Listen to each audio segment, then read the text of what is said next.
Question दिया है A sine theta plus B cos theta बराबर sine theta into cos theta.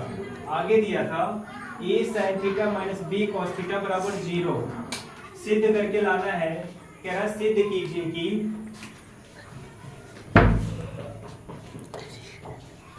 ए square plus B square बराबर ए सिद्ध करना था। उसके बाद हम उठा लिए इसको ए साइन घाते 3 थीटा प्लस में बी कॉस घाते 3 थीटा बराबर में sign theta into cos theta. इसको ऐसे नोट कर लेंगे यहाँ पे। और यहाँ पे एक पॉइंट हमको दिया था A sine theta minus B cos theta बराबर 0। ये जब माइनस का था उधर जाएगा प्लस का हो गया बी कॉस थीटा। यानी कि हम कह सकते हैं ए साइन थीटा बराबर बी कॉस थीटा या फिर इसके बराबर ये दोनों का हम मान इधर उधर रख सकते हैं। अब ए पे साइन घाते 3 था, इसको हम ऐसे भी लिख सकते हैं ए साइन थीटा गुणे में साइन स्क्वायर थीटा प्लस में बी कॉस घाते 3 था, इसको लिख सकते हैं बी कॉस घाते 3 था तो बी कॉस थीटा गुणे में कॉस स्क्वायर। अब यानी कि दोनों का गुणा करेंगे तो बात यही होगा बराबर में ये चीजें जैसे था वैसे लिख दिए साइन थीटा इंटू में कॉस थीटा। उसके बाद हम देखिए कि इसकी जगह यहाँ पे ए साइन थीटा के जगह पे रख सकते हैं बी कॉस थीटा, तो रख दिए बी कॉस थीटा। और बी कॉस थीटा के जगह पे रखना था ए साइन थीटा, तो रख दिए ए साइन थीटा। बाकी साइन स्क्वायर थीटा था तो साइन स्क्वायर थीटा रख दिए और कॉस स्क्वायर थीटा था कॉस स्क्वायर थीटा। इसको जैसे था वैसे का वैसे लिख दिए। हम देखिए हमारा कोई दिमाग काम नहीं कर रहा है। उसके बाद का ये दोनों पक्षवा में देखिए कि अगर हम कॉस और साइन से भाग दे देते हैं तो जब भाग दिए इस वाले में तो हो गया क्या बी कॉस थीटा गुणे में साइन स्क्वायर थीटा बटे में कॉस गुणे साइन से भाग दिए प्लस में ए साइन थीटा और कॉस स्क्वायर थीटा बटे में कॉस गुणे साइन से भाग दिए बराबर में दोनों पक्ष में भाग देना पड़ेगा। जब इधर दिए तो उधर भी देंगे जिससे मान में फर्क ना पड़े। तो इस वाले में भाग दिए sign theta into cos theta बटे में cos theta into sine theta से।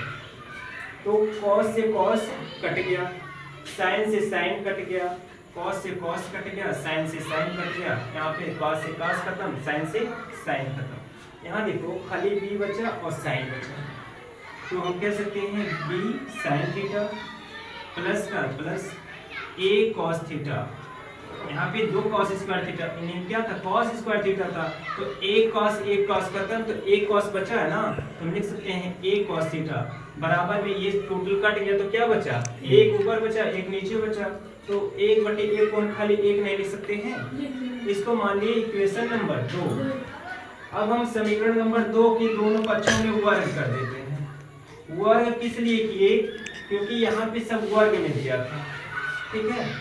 जब वर्ग किए तो बन गया बी साइन थीटा प्लस में ए कॉस थीटा का होल स्क्वायर और यहाँ ए का भी स्क्वायर करना पड़ेगा। तो फार्मूला हो गया यानी कि a प्लस बी का whole square. a plus B का होल स्क्वायर का फार्मूला होता है a square plus B square plus 2ab। तो हम कह सकते हैं b साइन थीटा का स्क्वायर प्लस में a कॉस थीटा का स्क्वायर प्लस 2a की जगह यहाँ पे ये चीज था और b की जगह यहाँ पे ये चीज था बराबर में a एक एक कम। अब हम कह सकते हैं इसको b square sine square theta plus में a square cos square theta plus में 2b sign theta into cos theta. अब हमको बनाना था इस तरह से, इसको हम यहाँ पे लिख सकते हैं जैसे कि इसके भी स्क्वायर था तो स्क्वायर बाय इसके भी तो साथ होगा, तो हम कह सकते हैं B square sine square theta plus में इसको भी लिख सकते हैं A square cos square theta plus में यहाँ से यहाँ तक ऐसे नोट कर लेंगे 2 गुणे में बी साइन थीटा इंटू ए कॉस थीटा बराबर ए, जैसे वैसे नोट करेंगे। उसके बाद फिर इसको बी स्क्वायर को हम बाहर कर लिए तो यहाँ बचा क्या साइन थीटा और ए स्क्वायर को बाहर किए तो बचा क्या कॉस स्क्वायर थीटा प्लस में 2b sign theta into cos theta बराबर में a।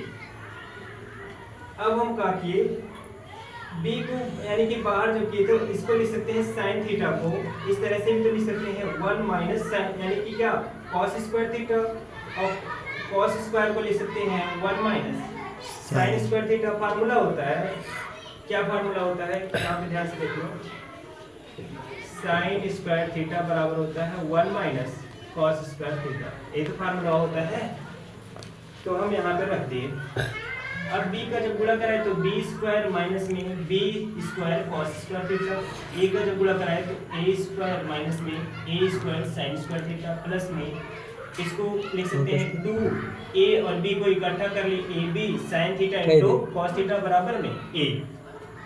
हम देखिए यहाँ b है b स्क्वायर और यहाँ a स्क्वायर, ये दोनों को पास में कर लिए, b स्क्वायर और a स्क्वायर को दोनों पास में कर लिए, और इनको यानी कि माइनस में b cos स्क्वायर थीटा था, माइनस में a sin स्क्वायर थीटा था, प्लस में 2ab sin theta into cos theta था, इनको पास में कर लिए। और पास में करने के बाद यहाँ देखिए माइनस और यहाँ देखिए माइनस, इसको किसको पास में किए हैं, ध्यान से देखिएगा, यहाँ पे ये वाला लाइन शॉर्ट हो गया था थोड़ा, a स्क्वायर प्लस में b स्क्वायर, ठीक है, इसको यानी कि दोनों को एक साथ किए। और देखो यहाँ बचा माइनस का b cos square theta, minus का b cos square b square cos square theta, plus नहीं माइनस का, ये minus sine square a square sine square theta, plus का 2ab sine theta into cos theta बराबर a। ये तो था जी। हम इसको एक कोष्टक में ऐसे अलग कर लिए, और यहाँ देखो माइनस, यहाँ देखो माइनस, माइनस को बाहर ले लिए बाबू, ठीक है। जब बाहर लिए तो ये हो गया क्या, cos स्क्वायर थीटा, इसको थोड़ा सा अच्छे से लिख दी, साइन वालों को पहले लिख दी साइन स्क्वायर थीटा, इसको पहले लिख दिए साइन स्क्वायर थीटा, और इसको बाद में लिख दिए cos स्क्वायर थीटा, माइनस का। अब ये देखो प्लस का था, माइनस जब बाहर लिए तो ये माइनस था तो प्लस हो गया, ये भी माइनस था तो प्लस हो गया। अब ये प्लस था तो क्या हो जाएगा माइनस का, तो माइनस का 2ab sin theta into cos theta बराबर 1। तो ये फार्मूला बन गया a square plus b square minus 2ab, formula होता है a माइनस b का होल स्क्वायर, तो हम इसको लिख दें a माइनस b का होल स्क्वायर, मतलब a sin theta minus b cos theta का होल स्क्वायर। इसका मान दिया था, हमको दिया था यहाँ पे a sin थीटा माइनस में b cos थीटा बराबर 0, ये चीज हमको दिया था। हम देखिए a sin theta minus b cos theta, ये चीज है, इसकी जगह पे हम 0 रख सकते हैं, 0 रख दिए तो 0 का वर्ग हो गया, और यहाँ पे था a square plus b square, तो a square plus b square minus में 0 का वर्ग बराबर 1। अब 0 का वर्ग कितना होगा, 0 ही तो होगा, बचा क्या a square plus b square बराबर 1। यही हमारा प्रॉब्लम हो गया। Thank you.